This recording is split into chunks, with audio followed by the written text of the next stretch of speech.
กินตามธรรมชาติแล้วก็มันก็ดีเป็นอย่างนึงก็บ่ดีนะนึงเพราะว่านึง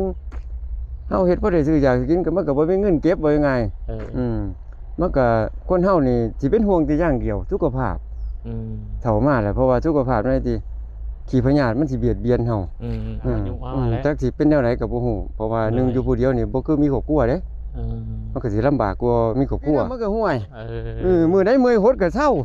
มันก็ห่วยเหี่ยวแห้งไปแล้วเนาะโดยอยู่นี่เนาะบัดนี้คนโสดอยู่แบบใดก็ได้นะมันยากนะพอได้บังพอได้อันนี้แต่ว่าอันนี้แล้วมันอันนี้นี่มันอยากฮ้อนได้นี่มันบ่มีอันนี้ดิบ่สิเกาะอยู่หาตั้งแต่ทีนี่พักก็ได้กูบักเพชรบักหยังไปนี่แหละ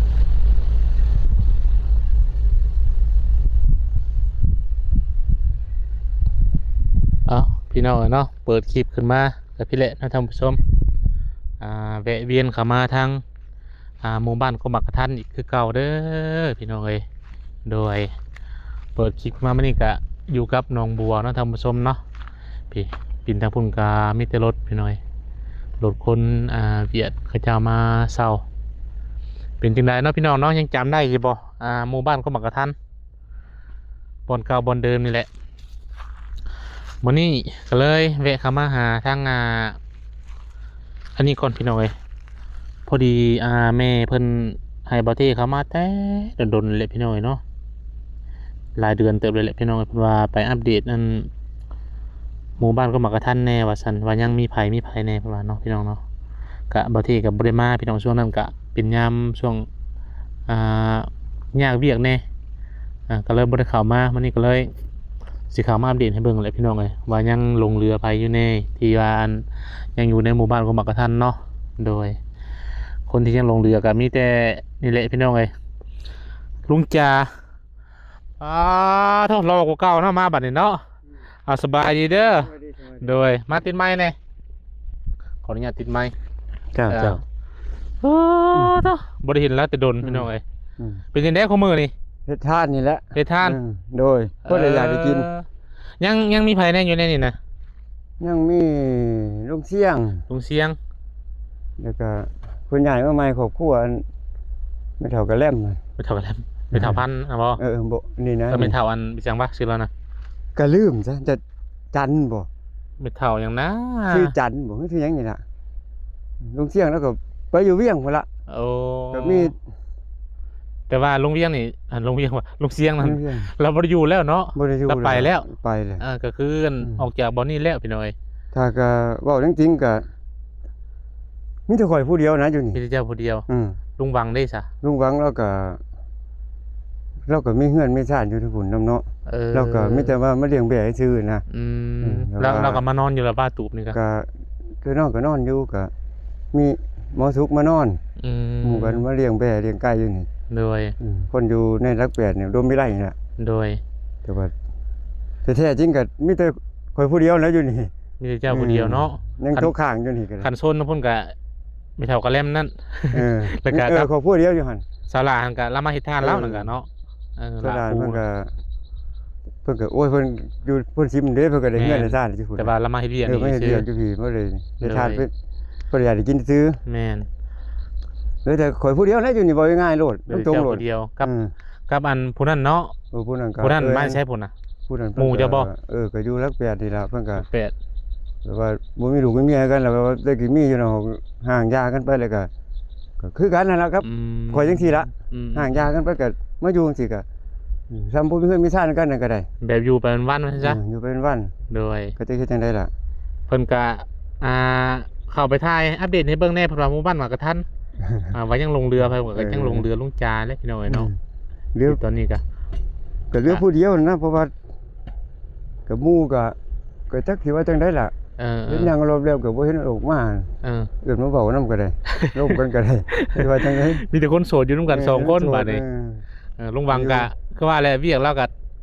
ถ้าเราว่างเวียกแล้วก็ออกมาเนาะเลี้ยงแบะเลี้ยงงัวอยู่นี่แหละโดยเรามีเวียก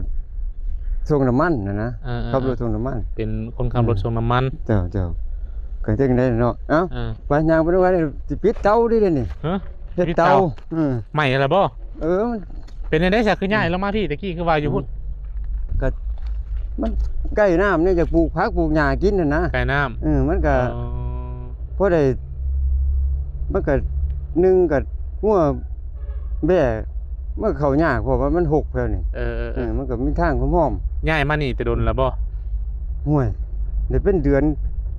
เป็นเดือนแล้ว เดือนกลัวาสิ2เดือนน่ะเด้พักจน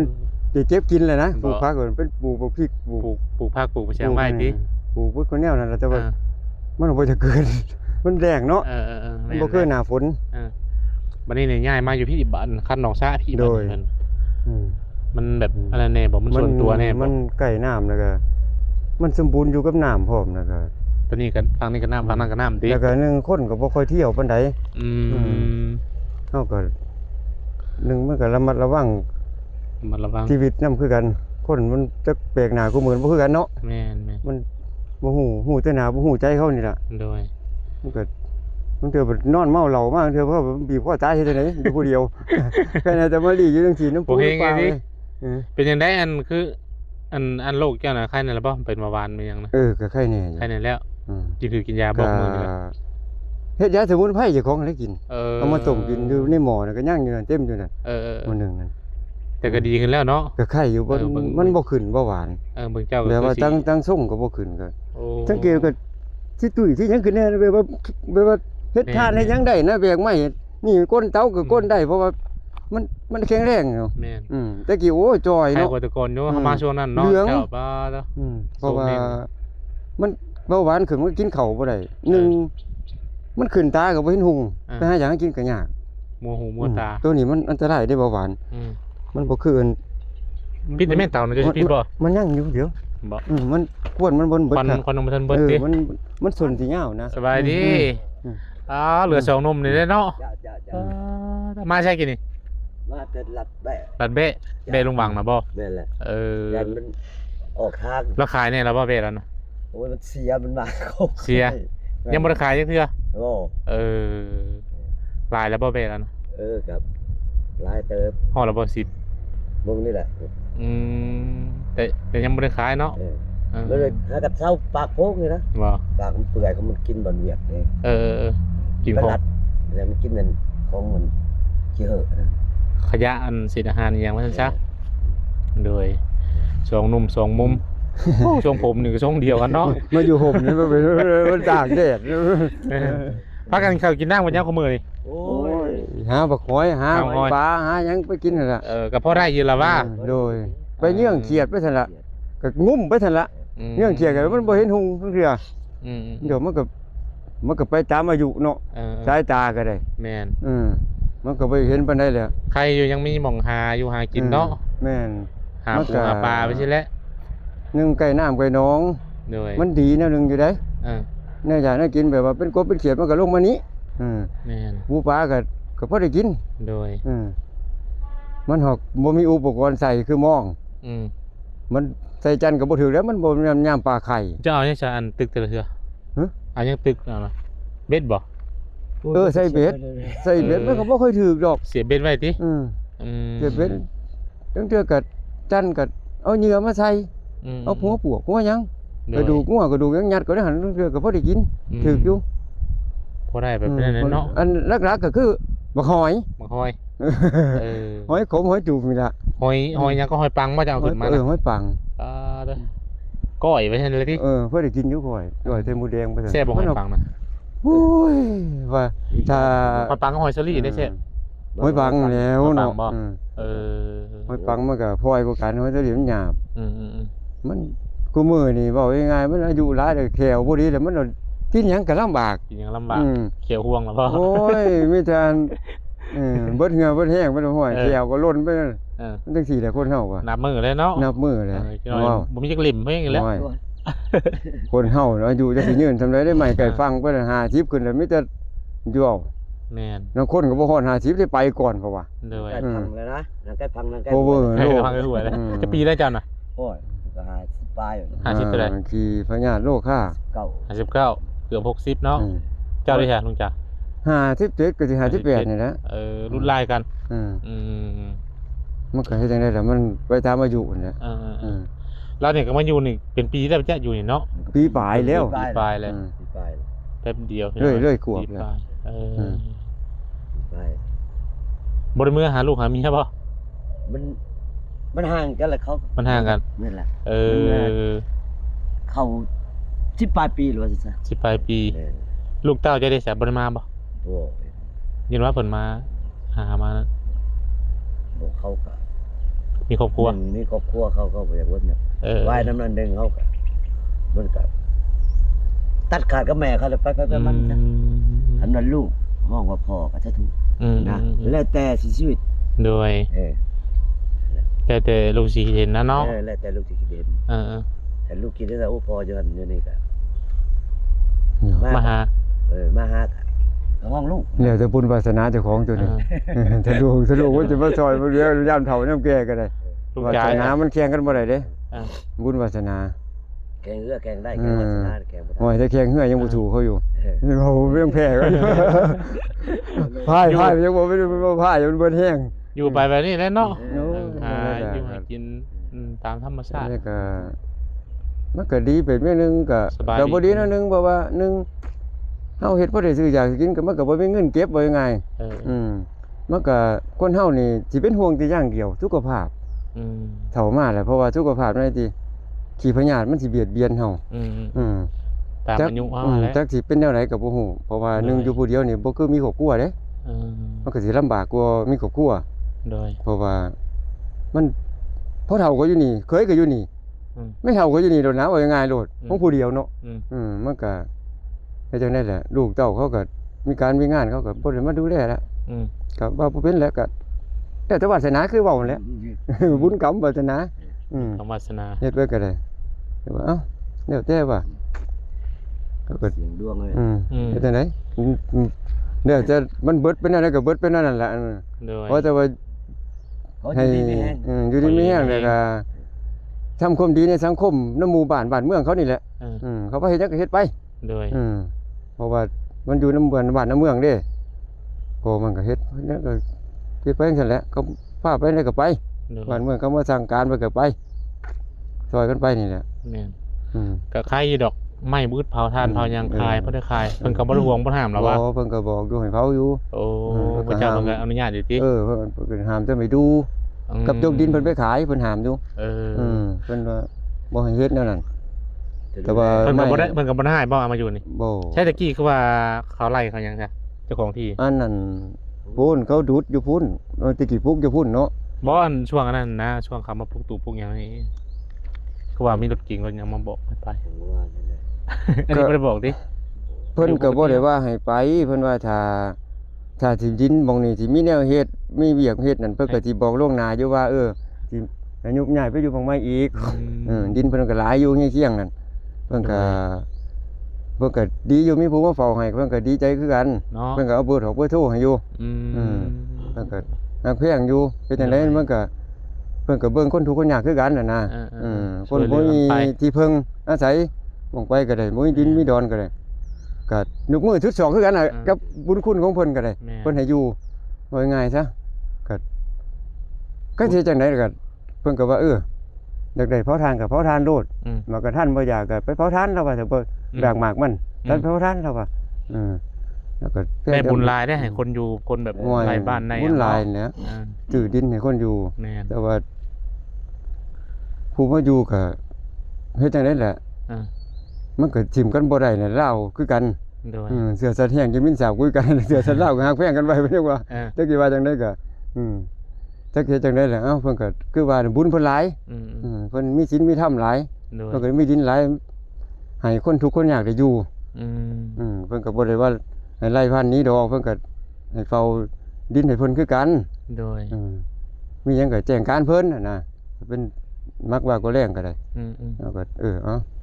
ฟังของเพิ่นตัวอยู่นำดินเพิ่นเนาะแม่ลืมเพิ่นก็บ่ได้ฟังของเพิ่นและเพิ่นบอกหยังก็เฮ็ดตามเพิ่นถ้าบ่ฟังของเพิ่นไล่หนีสิไปอยู่ไสแม่ไปนอนอยู่วัดยะคู่ก็ไล่หนีเฮ็ดจังได๋บัดนี้เอาอีกแล้วจะมาปัดตัด โอ้ยบ่แต่บ่เขาบวชด้วยตอนนั้นเขาบวชตะกี้ข้านก็บ่ก็ไล่หนีอีกเลยเป็นตื่นเขาอีกแล้วก็มีแต่เผาถ่านเผาหยังนี่แหละขายเนาะบ่ได้ซื้อเขากินตัวนี้แหละได้เทื่อละจักซอบนี่เผาถ่าน 6-7 สอบนี่แหล้วก็ตามแห้งเจ้าของนี่แห สอ ละ บเท่าได้ขาย สอบที่ที่พัน 40,000เพิ่นมาเอาเอง ส บ่ อบปุ๋ยที่เมืองนี่ล่ะ เพิ่นมาเอาเองบ่เลยถึงเจ้าไปส่ง แกไปส่งนั่นแหละ เออ ก็พอได้ซื้อข้าวกิน จักเต้านี่ของเจ้าบ่นั่นกะ บ่แม่นั่น ของไผนะ ของหลาน ฮะ ของหลาน ของลาน ลูกเจ้าหลวงอันนี้ โอ้ของอัน เฮาน้อยนะ อืม เขาลงมาเฮ็ดนำ เออ ข่อยเฮ็ดบ่เป็นแนวน่ะข่อยเฮ็ด ตัวนี้ใช่ แวนี่ นี่ของไป ตะกี้ก็ประเทศเต้าอบไปแล้ว เต้าอบ มัน บ่เป็นมึงเป็นกูเวท มัน มานี่โอ้ของพวกนั้นบ่ เออ โอ้ส่วนเจ้าคือบ่อันทมเอาไปนั่นจ้ะมันจะว่าไวกว่าไปจ้ะ มันบ่เป็น บ่เป็น เป็นนี่จะเป็นเนี่ย เกิดมาเฮ็ดบ่เป็น ออ มันโดด เฮาบ่เคยเฮ็ดแหละมัน บ่เคยเฮ็ด บ่ แต่ นั่น มัน เนาะ มันบ่เป็นแหละก็ว่าบ่เป็นแล้วมันลำบากอะนะ เออ เฮ็ดบ่เป็นแล้วมันจังได๋แหละ เออแม่นอยู่บ้านเฮาก็มีแต่เฮ็ดแบบนี้แหละบ่เคยเห็นแบบ บ้านนี้ตัว ทำมา นี้ เห็น มัน สวรรค์นี่แหละครับทุมแบบ มันบ่กล้าขายก็ง่าย แม่น ไปจ่ายให้เขาเอาโหลดนี่ เออ เตาอบนี่แต่เตาน่ะบัดเขาก็บ่อยาก เขาเอิ้น ก็นี่ เตา ปานใด เตาหยังตัวนั้น เตาผีน่ะ เตาผี มัน เนาะ มันทานก็บ่อยากเรื่องก็บ่อยาก มันเป็นกล้า ไปปิ้งหมูปิ้งไก่ปิ้งหยังก็มันข้าวเดียวนั่นน่ะมันเป็นกี่เท่าโหลด เนอะ อันนี้มันบัดโอ้แน่นอนโหลด กล้า เอาไม่ดิบ มันไม่ดิบ เออ มันเอามันยากจังเดียวเตาอบนี่ เออ เขาว่าเฮาบ่มีอุปกรณ์บ่มีหล่อมีหยังเนาะมีแต่เลื่อยแบกเอา อืม มันนี่ก็แอนมันเลย เออ มันเรือนอนบ่จักตื่นพุ่นเลยมันเมื่อย เออ นี่ก้นมันนี่เห็นบ่นี่ ตัวนี้เช็ดใหม่อีกเลยเนาะ มัน อ๋อ ตัวนั้นมัน เคยมี บ่จักดีแล้วนั่น เฮ็ดตัวนี้เลยป้าตัวนั้นบ่บัดนี้ ก็สิเฮ็ดคือกันนั่นแหละตัวนั้นก็ได้ อยู่ว่า แต่ว่าก็สิแปลงใหม่ตัวบ่งจูดมันปากเวอเลย เออ บ่งจูดมันน่ะมันดินมันเจือยลงไปเลยมันพังไปเลย เฮ็ดสองเตามันจังได้ลาย แม่น ขายบัด แต่ว่า 10บาทเช้า แต่ว่าแห้งน่ะที่มันสิไปได้บ่ แฮงบ่ไหว ก็ว่าก็ลองเบิ่ง เออ บืนเบิ่ง ส่วนเจ้าก็นอนอยู่นี่นํกันล่ะวะ บ่นอนอยู่คนละหลังพุ่น โอ้ลงนี่อยู่พุ่นลงนี่อยู่กันเพิ่นลุงวังบ่ ปานไหนจะเผาให้บ่ เออลุงจ๋าคือบ่คือนอนพุ่นมันหลังไง เป็นอยู่ใกล้เต้า เป็นอยู่ใกล้เตาเนาะส่วนตัว มันอยู่ ซะ ไกลน้ำ อืม ใกล้น้ บ่มันใกล้ทางแล้วก็ หนึ่งมากับแต่คันน้ำลมเลยก็อู้ โอ้ย มากัน บอกว่า ใกล้มันใกล้เขาเลยอันหลดล่าง อืม ไกลมันเลยลงยับมาอยู่พี่ เออ บ่ อันหนึ่งครับ เดี๋ยวมาปลูกผัก กับว่าในขี้พุ่นมากกันยังบนน่ะแต่คันขี้พุ่นก็ยังเต็มหลังคา เออ อันนั้นป้าตัวบดมันอยู่บนนอน กี่ฝุ่นดิ บุญได้มันไงวะทุก มันไงมันดู ข เขา องรถเขาจอด อันนี้ก็รถอันนี้มาอยู่นี่แหละบัดนี้เนาะ เขา เต็มอยู่ เขาถมดินใหม่มันไงที่ เออ ฝุ่นบาดนี่โอ้แน่ต้นใหม่เลี้ยงเห่ออยู่นั่น อืมเป็นยังไงจะข้าวน้ำซ้ำปลาถึงเจ้าเฮ็ดได้กิน ก็ชื่อกินนี่แหละ ซื้อเป็นโลเนี่ยบ่ เป็นโลนี่แหละก็เอาทานนี่แล้วไปแลกเอา ทานไปเลยเอาโลนึงเท่าได้ข้าวเลย ก็เจ้า 10ปลาย20 เศร้าหา เจ้า2,500ข้าวเหนียวประมาณ10ปลายพันเนาะ 5,000 เขาประเมิน เขาเก่าแล้วไป อืม เก่าใหม่ก็หวายมันก็จะว่าแพง อืม อันนี้เขาเก่า ซื้อทำเงินได้นั่นแหละ เออ ได้สิบอะได้รุ่น เอา เลย มั กัน น เคยซื้อหลายชุดในจักโล ก็เพื่อไว้ว่าเฮาสิขึ้นเตาจังซี่เนาะลงเตาแล้วจูดเตาแล้วค่าสิเอาไปขายได้นี่ก็ประมาณผู้เดียวนี่ก็6โลนี่ก็บ่เบิด 6โล แล้วก็ได้เปิดเตาโหลดไป เคย ขาย เคยซื้อสูงสุดนี่6โล 6โล บ่เคยบ่เป็นสอบเป็นหยัง บ่ บ่เคย มันบ่มีเงินสิไปซื้อปานนั้นทีละเพราะว่าเอ้าทานหาชอบนี่ก็ได้ที่ได้240,000เนาะ อืม เขาโล15 อืม โลเท่าหาจังซี่ไปซื้อมันสิเหลือเท่าใดเจ้าป่าบัดนี้ อืม บ่คิดแปลงนัวได้บัดนี้ ซื้อ อืม จงไว้ซื้อในอยู่ใน หั กิ วน นั่นเทื่อไข่โซ่มาให้ได้บ่ซื้อยาซื้อชุบเพื่อไว้ยาสูบมื้อนั้นเทื่อก็อยากสูบที่เพราะว่าเบาหวานบ่ขึ้น น้ำจะกินนี่แหละเบาหวานมันลงบ่ ก็ก็มาแจหากว่าจะได้โจรกินกับมันเครือก็ห่อนี่ล่ะ เจ้ามาใช้ฝาทลายโจรนะ มันสิอืด บ่ อยู่หน้านี่ขอกงัวลุงหวังนี่ หลายคือหยังนี่ก็เพื่อนต้องเที่ยงก็มีอยู่หลังหัน บ่ มันก็เอาหากันมาแช่ใส่เหล้ากินแล้วก็ต้มน้ำร้อนกินไข่โซ่เป็นไอจังซี่ก็เศร้า แบบมันลดไข่ลดหยังแล้วเนาะ อยู่ไปซั่นแหล้วบ่เท่เลยจักมันกินเพื่ออยู่จักอยู่เพื่อตายผมก็อยู่แล้วก็บ่ฮู้คือกัน ไปอยู่ มันก็เฮ็ดจังได๋ล่ะมันเฮียนมาหน่อยมันก็ควบฮู้บ่หลายปัญญาก็บ่เก่งคือ ตา เขา มสตากรรมเนาะ ชะตากรรมแต่สิไปก่อสร้างก็แบกปูนซีมั่งก็บ่ได้ มันอยู่มันหลายแล้วย่อก็บ่ขึ้นเด้อ แม่นแหละ ไม่แบกก่อสร้างเขาก็แบกบ่ได้เฮ็ดได้ชาว ใช้สภาพแกน่ะไปพาเบิ่งได้ไป ดู ปลูกลายดีบ่ โอ้ยก็ปูแล้วก็เก็บกินน้ำเก็บปูแล้วเก็บกินน้ำมันก็ห่วยมื้อใดมื้อหดก็เศร้ามันก็ห่วยเหี่ยวแห้งไปแล้วเนาะโดยปลูกว่าบ่เป็นน่ะมื้อใดลงทานมื้อก็เหี่ยวแห้งก็โอ้ยใครในแต่บ่หนาวเนาะโอ้ยอันนี้ก็มาฝากรถวันนี้บ่มาเอาเลยม่วนรถไผเนี่ยโอ้ยรถเบาท้องอันนี้โอ้ของไผคันนี่ค่ะอันนี้ก็รถบ่ล่ะอยู่มาเมื่อคืนดึกๆโอ้ลูกพี่เบิดน้ำมันแล้วฝากแน่บ่รักไปขายดอกว่าห้างปานนี้ว่ะบ่เพิ่นอยู่นี่เนาะบัดนี้คนโสดอยู่แบบใดก็ได้นะมันยากนะบ่ได้บังพอได้บังพอได้อันนี้แต่ว่าอันนี้แล้วมันอันนี้มันอยากฮ้อนได้นี่มันบ่มีอันนี้ดิว่าสิเกาะอยู่หาตั้งแต่ทีนี่แหละพักก็ได้ปลูกบักเพชรบักหยังไปนี่แหละปลูกผักกาดผักคะน้าผักคะน้าผักกาดหินบักเพชรเนาะเพชรต้องแต่ต้องปลูกนะบักเพชรก็ได้ต้องแต่กล้าเบี้ยมันก็พุ่นก็เป็นหนองปลานั่นก็ได้ปลาคือสิลายอยู่หนองนี่โอ้ก็พอได้กินอยู่เอาน้ำนั่นนี่มันบ่เคยบกจักเทื่อเด้บ่บกเลยเลิกบ่นี่ว่าเพียงนุ่มหมูเลยก็เพียงเอวคือเขาว่าเดือน4เดือน5ก็เพียงเอวนี่แหละมันเป็นน้องกันบักหินเฮน่ะนะมันนี่นะมันบ่อยากบกแล้วโซสิมีปลาตัวซ้ำเคียงซ้ำคาใช่มั้ยว่าห่วยมีอยู่เด้3โล4โลพุ่นปลาคอเคยได้อยู่บ่มันฟูขึ้นมาได้เท่านึงตัวละโลปลาคอแต่ว่าตัวใหญ่ก็คักบ่ทันได้อยู่น้ำมันนั่นเนาะน้ำมันบ่เคยบกจักเทื่อมันหลายมันก็ปลาก็ขึ้นมาเรื่อยพุ่นแต่โรงงานเขาพุ่นรองเท้าพุ่นเป็นตาย่านอยู่ได้นี่ครับย่านหยังเอ้าช่วงสีนั่นแท้สิดอกบ่มีหยังบ่ย่านก็กลางค่ำคืนย่านก็ย่านเจ้าของนั่นแหละเพราะว่าก่อนมาควบเงียบมันนอนหลับดีควบเงียบบ่จะเปิดเพลงจริงจังโอ้นอนบ่หลับโดนบ่หาก็ได้มันก็ดูแบบนี้ก็ใกล้น้ามันก็เป็นว่าอยู่ห้วยห้องอย่าเจ้าถอยเจ้าที่เพิ่นบ่สนใจดอกอยู่แต่ว่าบอกเลขอยู่เพราะว่าบอกกักเถื่อบ่ชื่อก็บ่ถือกักเถื่อขอนี่ได้คันพันดีก็บอกนี่สิซื้อโอ้ชื่อก็ชื่อ50ตันบัดออก51จักสิได้จังได๋50ตันออก51โอ้ยว่ากลับขึ้นกลับลงนั่นแหละเนาะโอ้ยนี่หอยเพิ่นหอยปังไปสอนบ่หันไปจะวิ่งไปสอนมากินนี่แหละมะเร็งไงตินี่แหละอาหารก็ได้ได้จังได๋ตามบ้านถ้าเฮานี่แหละอันนี้ชาร์จโซลาร์เซลล์ใช้ได้อยู่บ่ได้อยู่ซากก่อนไฟอยู่บ่ก่อนแบตมันบ่มีเด้มีแต่ซากก่อนไฟโคมไปซื่อมันซากก่อนไฟโคมบ่ได้เรื่องเครียดเรื่องกินข้าวกินน้ำนี่แหละอันนั้นเด้มีหยังอ่ะนะกับหนูมันไปถึงในได้บัดโอ้ยเฮ็ดไปซั่นล่ะมันแต่ย่านดีเจ้าของแท้บ่นั่นน่ะบ่ให้บังมันหลุดซื่อแล้วมันสิดึงกันพี่บ่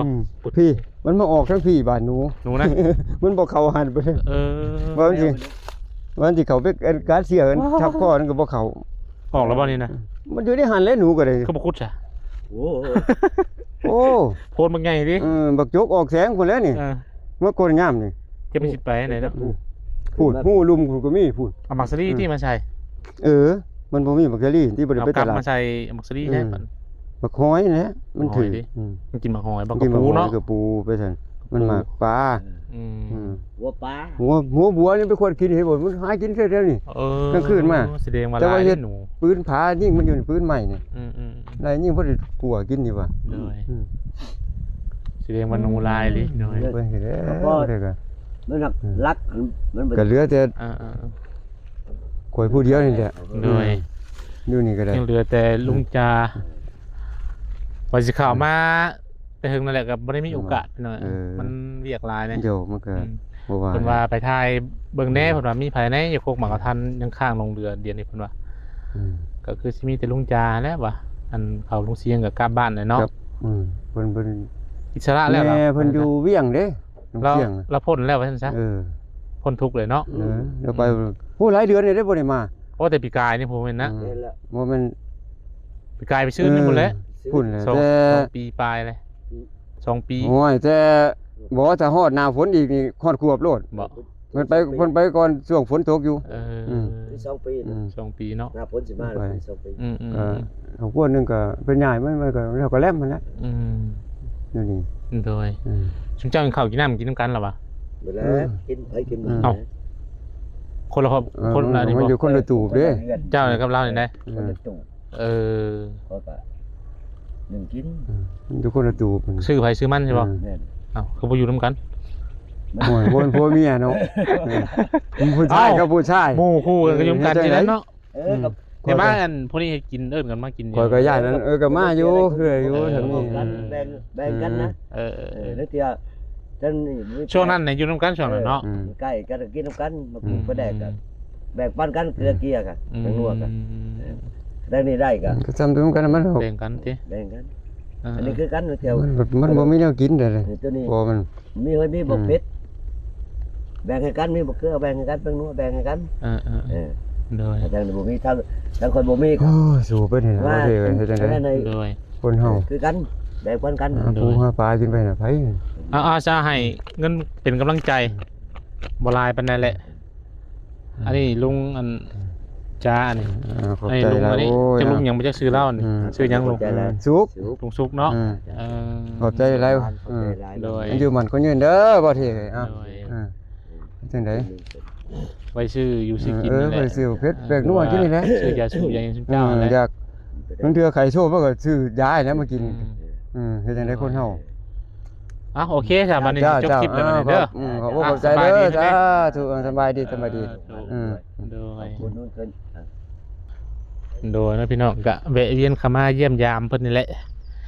ก็คือที่เห็นอะไรพี่น้องเอ้ยอยู่กัน2คนเพิ่นก็หากินไปวันพี่น้องเอ้ย